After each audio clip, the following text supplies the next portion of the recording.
Mararia de Kauchela, no, Cabin Tira Chilka Chile, Buimagua, Mag, Facebook, Chil code YouTube, Chilminga, and James Opondo.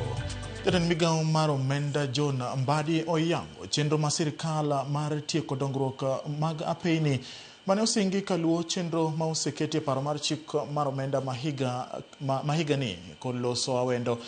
County Mamigori Nyasi Mare Yango Angapaya ma Kanyawanga Dede Rapogi Road Matudo Karchungod Bura ma awendo kod rongo wachoni yono biro keto wuoth mag ji kod ohala bedo mayote gwengego ka bende owachoni obro limo Karchungod Bura manyatike yango loso wangapaya ma otho got Kachola road ma ibiro ti godo kod jogo manie sekta mar lupo kod usorech ei Muhuru Bay kod Nam Victoria. Mbadi omedo ni dongruok kamago duto ibro tim botend Muhuru Road, he will launch it himself, and then there is another road in Siaya about 74 kilometers also which is going to launch.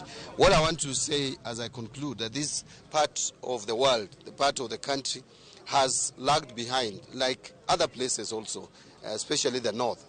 In terms of road construction, but I'm happy that the current government has seen it fit to allocate resources towards the improvement of infrastructure, which is key in accessing markets and allowing a smooth flow of people.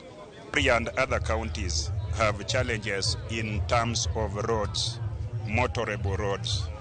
I want to appreciate you, and I want to appreciate the importance of roads in terms of connecting people, connecting places, connecting businesses.